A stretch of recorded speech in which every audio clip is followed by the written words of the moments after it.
Hello and welcome back to my YouTube channel current affairs knowledge centre. आज जो दोस्तों video देखने वाले हैं ये मार्च 2020 की पार्ट 1 है। इससे पहले मैंने जनवरी और फरवरी की भी चार पार्ट में वीडियो पहले ही अपलोड कर रखी है। सो दोस्तों ये जो मैं वीडियो बना रहा हूँ इसमें मैंने सारे क्वेश्चन कवर करने की कोशिश की है जो कि आप लोगों को आने वाले सारे एग्जामों में काफी काम आएगी। तो जो मेरे चैनल पर पहले से हैं उन्हें पता होगा कि मेरी वीडियोज मैंने पहले जो अपलोड की है। आप लोगों से रिक्वेस्ट है कि चैनल को प्लीज सब्सक्राइब कर लें और बेल आइकन को हिट कर लें ताकि आप लोगों को आने वाली कोई भी वीडियो मिस ना हो। तो चलिए टाइम वेस्ट किए बिना क्वेश्चन की तरफ बढ़ते हैं। First question, for door step diesel delivery which mobile app was launched by government of India? It's answer is fuel Humsafar. Diesel delivery की डोर स्टेप की फैसिलिटी को शुरू किया गया है जिसके लिए एक मोबाइल ऐप लॉन्च किया गया गवर्नमेंट ऑफ इंडिया की तरफ से। उसका नाम है फ्यूल हमसफर।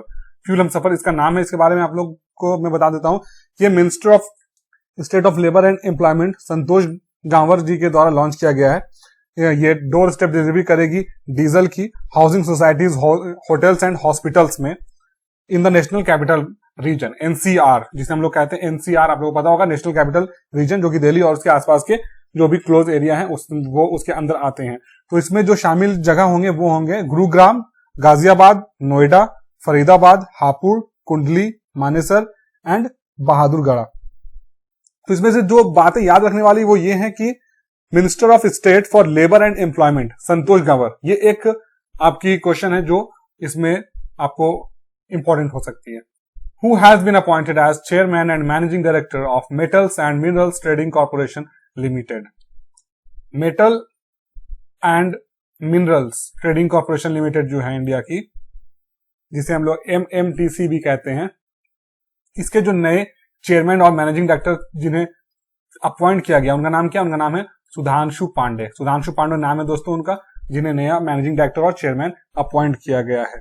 MMTC के बारे में आप लोग ये जान लीजिए, ये one of the 2 highest foreign exchange earners of India. India में जो फॉरेन एक्सचेंज से जो कमाई होती है इसमें वन ऑफ द 2 में से ये है और ये सबसे बड़ी इंटरनेशनल ट्रेडिंग कॉर्पोरेशन भी है इंडिया में, पब्लिक सेक्टर ट्रेडिंग बॉडी है।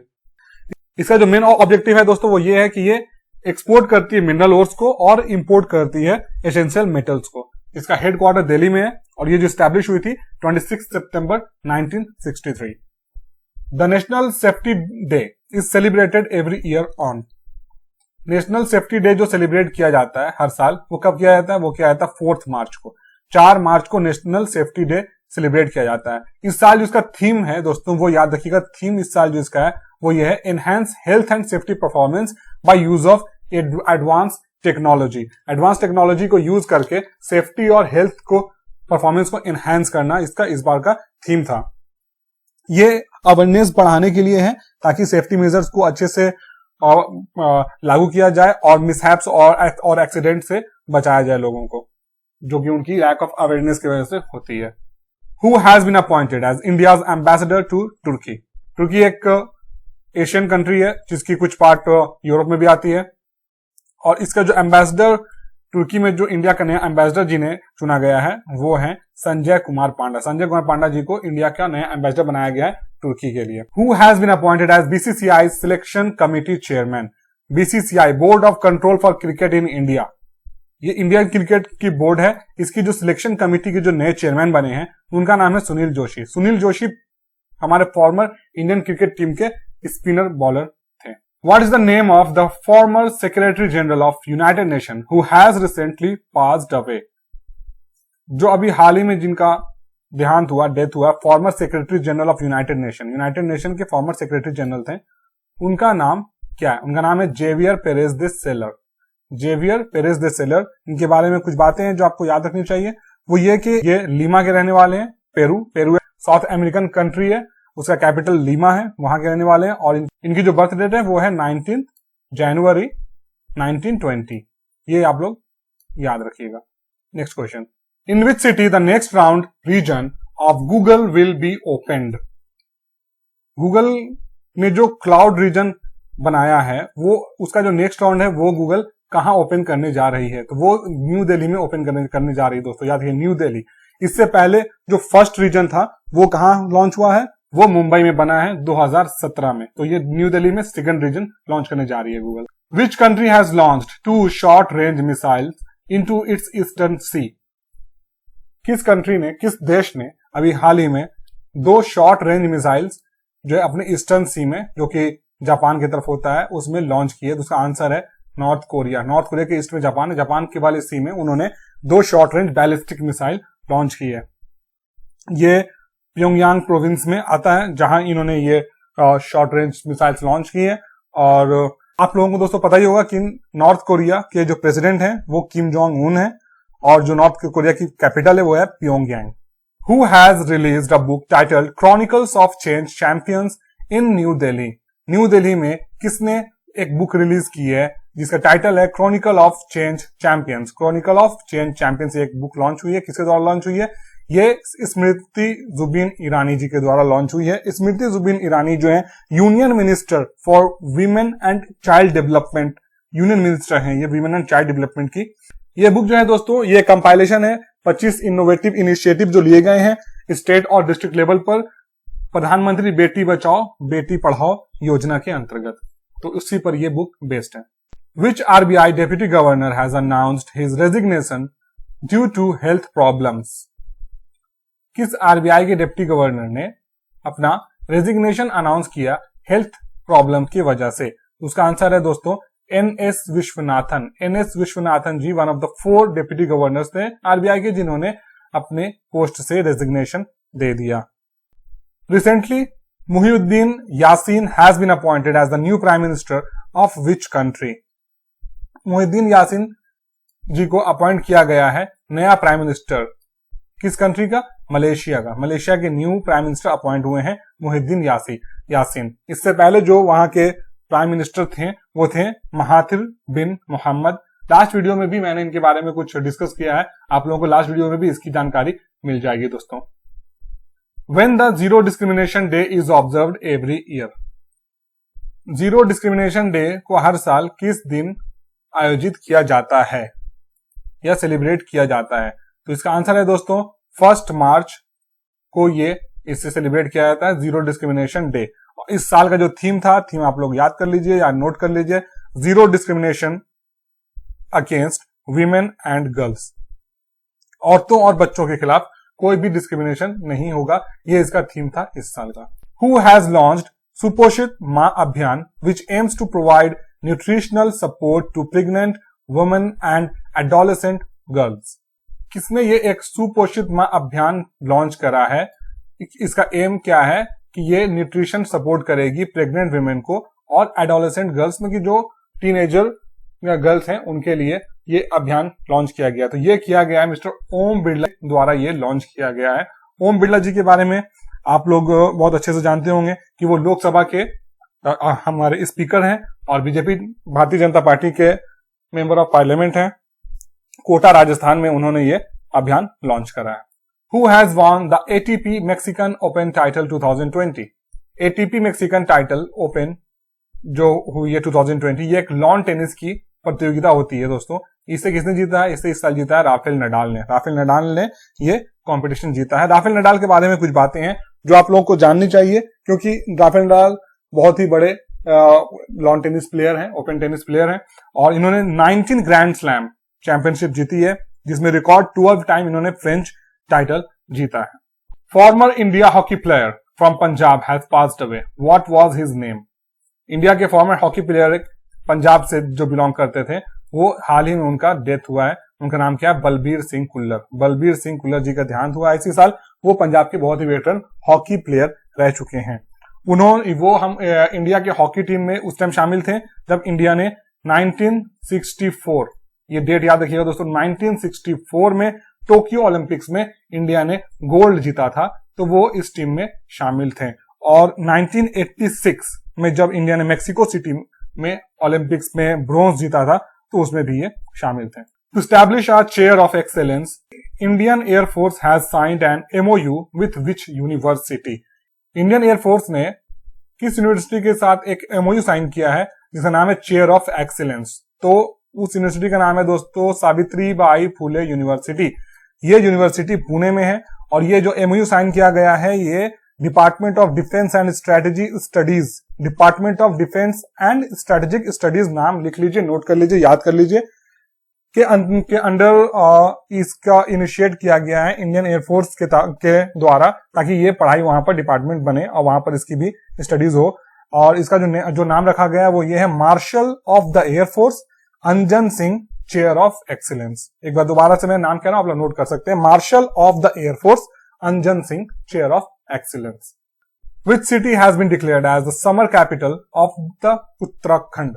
उत्तराखंड जो हमारी एक स्टेट है, उसका समर कैपिटल किसे घोषित किया गया है? दूसरा समर कैपिटल घोषित किया गया है दोस्तों गैरसाई को।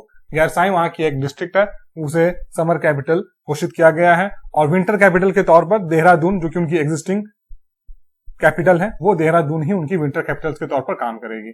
Who has been appointed as new Prime Minister of Slovenia? Slovenia जो कंट्री है उसका नया प्राइम मिनिस्टर किन्हें अपॉइंट किया गया है? तो आंसर होगा जानेस जैंजा। जानेस जैंजा को स्लोवेनिया का नया प्राइम मिनिस्टर अपॉइंट किया गया है। स्लोवेनिया एक यूरोपियन कंट्री है और यूरोपियन यूनियन की एक मेंबर भी है। और इसका जो कैपिटल है दोस्तों, मैंने नाम पहले ही यहां पर लिख दिया ताकि आप लोगों को स्पेलिंग में कोई मिस्टेक ना हो। जुब्जाना इसकी कैपिटल है स्लोवेनिया की। और ये one of the Balkans country में भी इसे घोषित किया जाता है। आप लोग अगर ज्योग्राफी पढ़ते होंगे, वर्ल्ड ज्योग्राफी, तो आपको इसके बारे में कुछ जानकारी जरूर होगी। The international Olympic committees session 2023 will be held in which city? International Olympic committee की जो सेशन मीटिंग होती है, जो 2023 में जो होगी, वो कहां हेल्ड होगी? वो होगी मुंबई में। मुंबई में ये सेशन होगी 2023 की। Who has been conferred with Swami Vivekanand Karma Yogi Award for his efforts in creating a man-made forest through reforestation? मानव निर्मित जंगल, फॉरेस्ट जिसे कहते हैं, मानव निर्मित वन बनाने के लिए जिन्हें ये अवार्ड दिया गया है, स्वामी विवेकानंद कर्मा योगी अवार्ड, उनका नाम क्या है? उनका नाम है जादव पायेंग। जादव पायेंग जी को ये अवार्ड दिया गया है। जादव पायेंग के बारे में आप लोग बहुत अच्छे से जानते होंगे दोस्तों, फिर भी मैं कुछ बता दूं कि इन्हें फॉरेस्ट मैन के नाम से भी जाना जाता है। इन्हें जो ये अवार्ड दिया गया है वो union environment minister Shri Prakash Javadekar जी। तो ये इसमें एक और क्वेश्चन बन रहा है दोस्तों, यूनियन एनवायरमेंट मिनिस्टर कौन है? श्री प्रकाश जावड़ेकर जी हैं, उनके द्वारा ये अवार्ड दिया गया है इन्हें।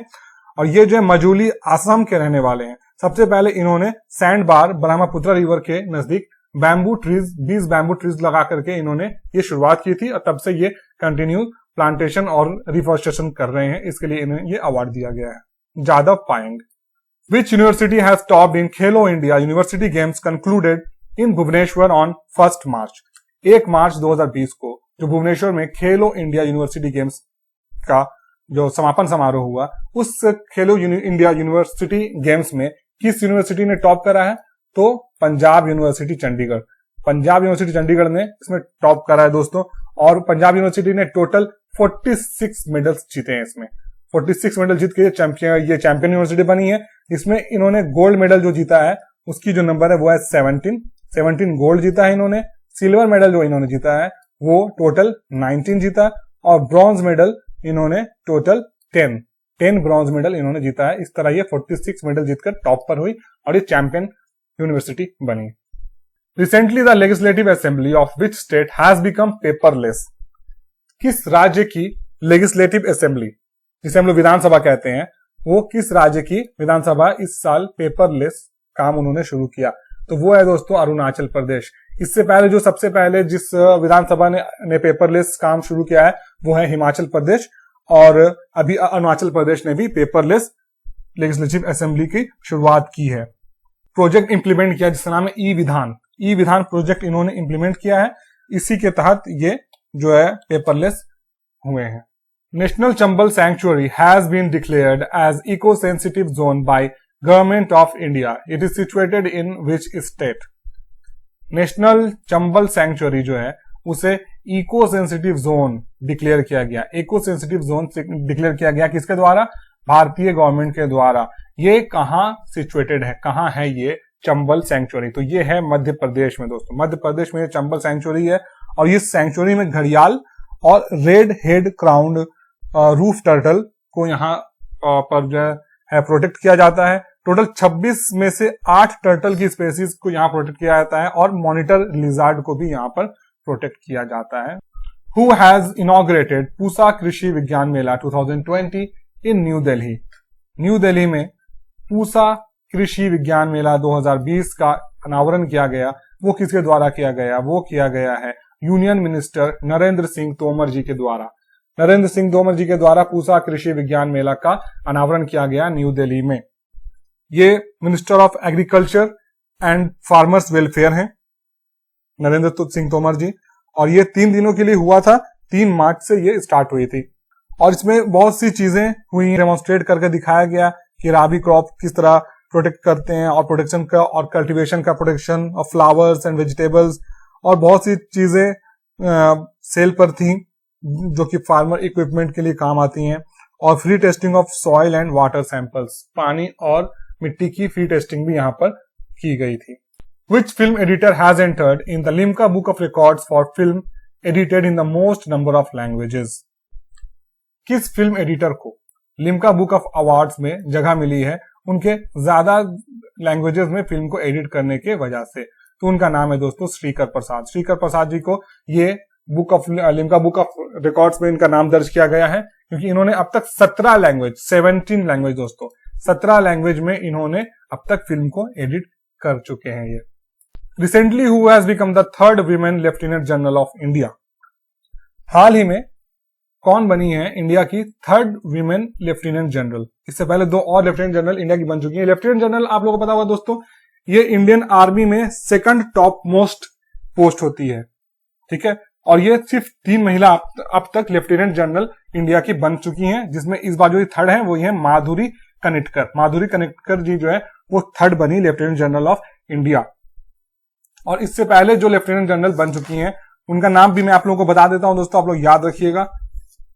सबसे पहले जो बनी थी वो थी वाइस एडमायरल डॉक्टर पुनीता अरोड़ा। वाइस एडमायरल डॉक्टर पुनीता अरोड़ा वो पहली इंडियन नेवी की ऑफिसर थी जो लेफ्टिनेंट जनरल ऑफ इंडिया बनी थी। और सेकंड थी पद्मावती बंदोपाध्याय, ये 1st air marshal of Indian air force हैं जो कि लेफ्टिनेंट जनरल ऑफ इंडिया बनी है। और 3rd ये बनी है माधुरी कनिटकर जी।